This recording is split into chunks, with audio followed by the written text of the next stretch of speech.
प्यारे बच्चों, आज की इस वीडियो के अंदर हम पाठ नंबर 5 का आगे का टॉपिक पढ़ेंगे। अपन आगे की स्टडी करेंगे अभी अपन। तो इसमें अब लास्ट का जो टॉपिक है विद्युत सेल बचता है अपने पास। तो जो विद्युत सेल होता है, ये सेल रासायनिक ऊर्जा को विद्युत ऊर्जा में परिवर्तित करने का काम आता है। ये सेल रासायनिक ऊर्जा को विद्युत ऊर्जा में परिवर्तित करने का काम आते हैं। तो ये अपने पास विद्युत सेल होते हैं। विद्युत सेल 2 टाइप्स के होते हैं, प्राथमिक सेल, द्वितीयक सेल। प्राथमिक सेल, द्वितीयक सेल 2 टाइप्स के होते हैं। तो सबसे पहले हम स्टडी करते हैं प्राथमिक सेल। तो प्राथमिक सेल वे सेल होते हैं जो रासायनिक ऊर्जा को विद्युत ऊर्जा में बदल दे। इसको तो बदल दे, चेंज कर दे इसको, तो रासायनिक ऊर्जा को विद्युत ऊर्जा में, लेकिन विद्युत ऊर्जा को रासायनिक ऊर्जा में चेंज ना कर सके। लेकिन विद्युत ऊर्जा को रासायनिक ऊर्जा में चेंज ना कर सके,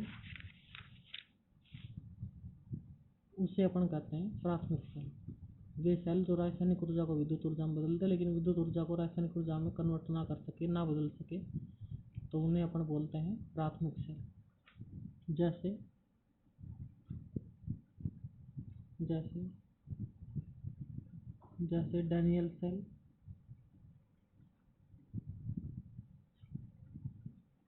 लैक्लांसी सेल, जैसे डैनियल सेल, लैक्लांसी सेल और शुष्क सेल, ये इसके अपने पास एग्जाम्पल है प्राथमिक सेल के। फिर आता है अपने पास द्वितीयक सेल। द्वितीयक सेल तो वे सेल जो रासायनिक ऊर्जा को बदल दे, कहाँ पर, विद्युत ऊर्जा में। मतलब इनको तो चेंज कर दे, रासायनिक ऊर्जा को विद्युत ऊर्जा में, लेकिन विद्युत ऊर्जा कहाँ करना कन्वर्ट कर सके, विद्युत ऊर्जा को चेंज ना कर सके रासायनिक ऊर्जा में, इनमें कन्वर्ट ना कर सके। वे सेल जो रासायनिक ऊर्जा को विद्युत ऊर्जा में कन्वर्ट कर दे, लेकिन विद्युत ऊर्जा को गलत बोल गया। वे सेल जो रासायनिक ऊर्जा को विद्युत ऊर्जा में तथा विद्युत ऊर्जा को रासायनिक ऊर्जा में परिवर्तित कर दे, चेंज कर दे, विद्युतीय सेल होते हैं। तो जिसके नाम के पीछे भी बैटरी जुड़ेगी, बैटरी जिसके नाम के पीछे भी जुड़ी, वो सारी, चाहे मोबाइल की बैटरी हो, चाहे घर वाली बैटरी हो, चाहे ट्रैक्टर गाड़ी कोई भी बैटरी, वो सारी द्वितीयक सेल का एग्जाम्पल है। और एक होता है सीसा संचायक सेल। सीसा संचायक सेल, ये जो सभी है सीसा संचायक सेल, ये भी अपने पास द्वितीयक सेल का एग्जाम्पल है। तो ये प्राथमिक द्वितीयक सेल के बारे में स्टडी है विद्युत सेल के में। अब हमारे पास देखिए, ये सेल का संकेत होता है ये, और इसके साथ हमेशा आंतरिक प्रतिरोध जुड़ता है स्मॉल आर, और ये सेल का विद्युतांक बल एप्सिलॉन। अभी स्टडी करने वाली इस टॉपिक के ऊपर। तो ये सेल का संकेत है। तो सबसे पहले अब इसको आगे स्टडी करते हैं अपन।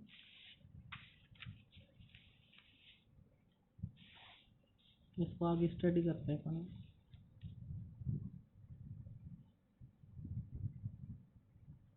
सेल से संबंधित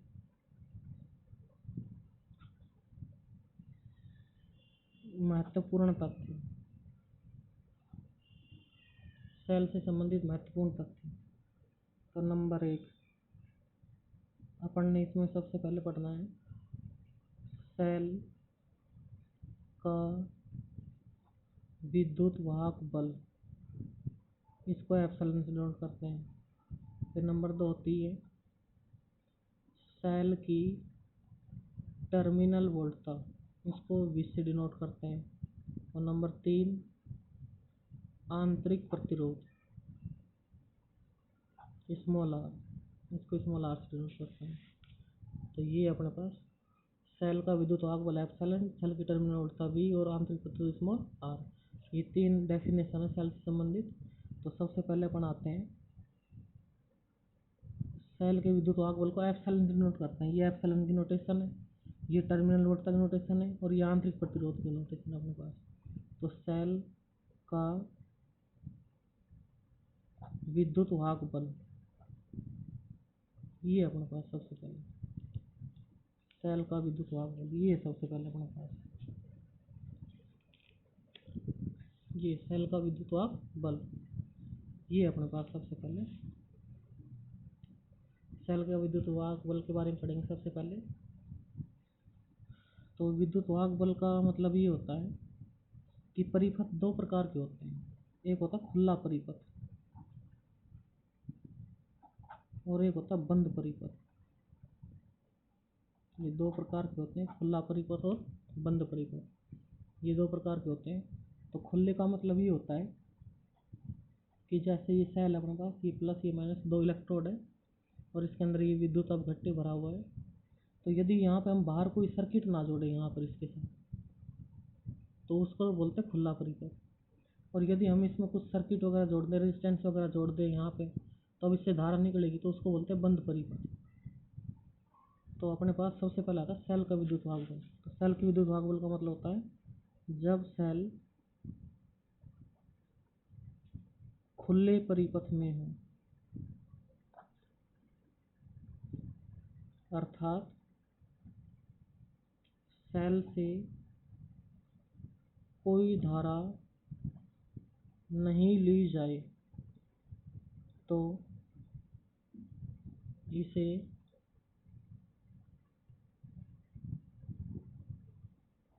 जब सेल खुले परिपथ में, अर्थात सेल से बाहर बाह्य परिपथ में कोई धारा नहीं ली जाए, तब सेल के सिरों पर उत्पन्न विभव पतन को सेल का विद्युत वाहक बल कहते हैं। सेल का विद्युत वाहक बल कहते हैं। इसे एप्सिलॉन से व्यक्त करते हैं, इसे एप्सिलॉन से व्यक्त करते हैं अपन। और इसे आवेशन की स्थिति कहते हैं। ये आवेशन की स्थिति होती है और इस स्थिति में सेल के विद्युत वाहक बल का मान, इस स्थिति में सेल के विद्युत वाहक बल का मान टर्मिनल वोल्टता से कम होता है, अर्थात V का मान होता है ज़्यादा और एप्सिलॉन का मान होता है कम। इस स्थिति में इसको आवेशन की स्थिति बोलते हैं अपन। तो इस स्थिति में V बराबर होता है एप्सिलॉन प्लस IR। ये आवेशन की स्थिति में यूज में लेते हैं अपन, आवेशन की स्थिति में। तो ये V है टर्मिनल वोल्टता, एप्सिलॉन विद्युत वाहक बल, I है धारा और R है आंतरिक प्रतिरोध। तो आवेशन की स्थिति में ये फॉर्मूला काम में लेते हैं अपन। अब आती है अपने पास निरावेशन, इसको बोलते हैं अपन टर्मिनल वोल्टता।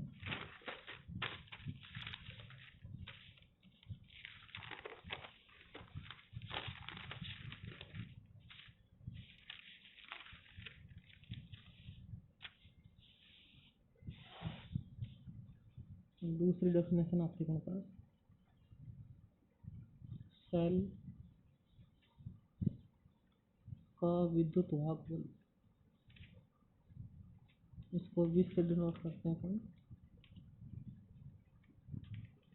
सेल का विद्युत वाहक बल ये अपने पास, सेल का विद्युत वाहक बल ये अपने पास। तो जब सेल बंद परिपथ में हो, अर्थात सेल से बाह्य परिपथ में धारा ली जाए तो इस स्थिति में सेल के सिरों के मध्य उत्पन्न विभव पतन को सेल की टर्मिनल वोल्टता कहते हैं। सेल की टर्मिनल वोल्टता कहते हैं अपन इसे, सेल की टर्मिनल वोल्टता है। इसे V से व्यक्त करते हैं। इस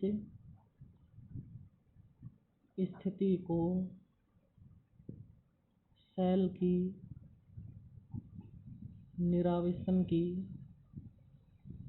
स्थिति भी कहते हैं। इस स्थिति को सेल की निरावेशन की स्थिति भी कहते हैं। निरावेशन की स्थिति भी कहते हैं। इस स्थिति में सेल का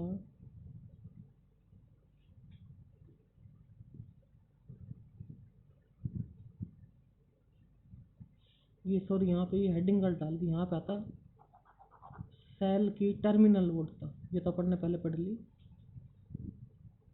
सेल की टर्मिनल वोल्टता है ये अपने पास, सेल की टर्मिनल वोल्टता V, ये अपने पास। इस स्थिति में सेल का विद्युत वाहक बल, इस स्थिति में सेल का विद्युत वाहक बल सेल की टर्मिनल वोल्टता से ज्यादा होता है, अर्थात एप्सिलॉन का मान ज़्यादा और V का मान कम। तो इसका मतलब ये है, वैसे ये सेल अपने पास, ये दो इलेक्ट्रोड, एक प्लस का एक माइनस का। और यदि यहाँ पे अपन कोई बाह्य सर्किट जोड़ दें ऐसे, इसमें डॉट लगा दिए ऐसे, तो ये रेजिस्टेंस है अपने पास। तो अब इससे धारा बाहर निकल रही है अपने पास ये। तो इस स्थिति में यहाँ पे इन इलेक्ट्रोडों के मध्य जो इलेक्ट्रिक पोटेंशियल डिफरेंस आएगा, जो विभवांतर है, वो अपने पास टर्मिनल वोल्टता है। और इस स्थिति में सेल का जो विद्युत वाहक बल है, जो इसके अंदर कैपेसिटी है वो इलेक्ट्रिक वोल्टेज की, वो ज़्यादा है, इसके इलेक्ट्रोडों के मध्य जो वोल्टेज है वो कम है। तो इस स्थिति के लिए जो फॉर्मूला होता है वो होता है V = एप्सिलॉन माइनस का IR। ये अपन लेते हैं निरावेशन की स्थिति में। न्यूमेरिकल में या कोई डेरिवेशन करना है तो वहाँ पे ये वाला फॉर्मूला आपने यूज लेना है, V = epsilon minus IR। V होती है सेल की टर्मिनल वोल्टता, एप्सिलॉन होता है सेल का विद्युत वाहक बल, और I होती है प्रवाहित धारा, और R होता है आंतरिक प्रतिरोध। ये अपने पास है, R होता है अपने पास आंतरिक प्रतिरोध। तो ये है अपने पास। अब लास्ट में नंबर 3 पे डेफिनेशन आती है, सेल का आंतरिक प्रतिरोध स्मॉल r।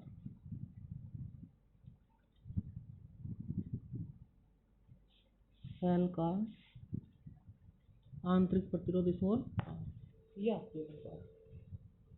सेल का आंतरिक प्रतिरोध स्मॉल r, ये आती है अपने पास। तो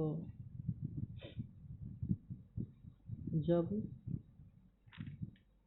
सेल में विद्युत अपघट्य मिलाया जाता है तो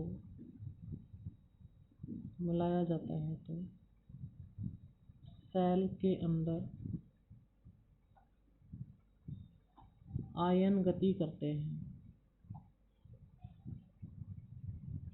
तो सेल के अंदर आयन गति करते हैं। आयनों की गति के कारण इनके मार्ग में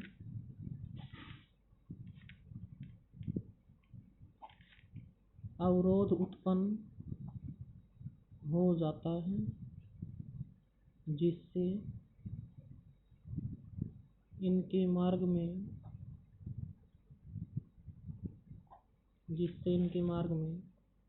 रुकावट उत्पन्न हो जाती है। जिससे इनके मार्ग में रुकावट उत्पन्न हो जाती है।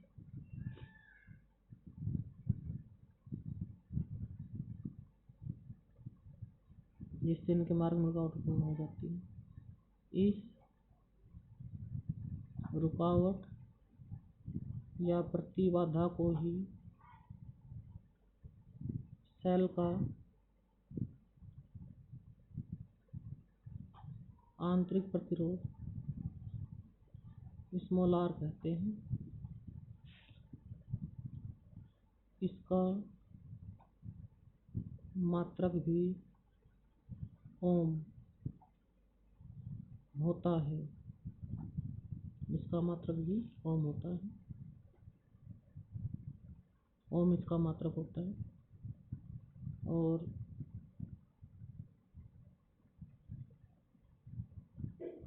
इसके सदैव सेल के साथ श्रेणी क्रम में जोड़ा जाता है। अर्थात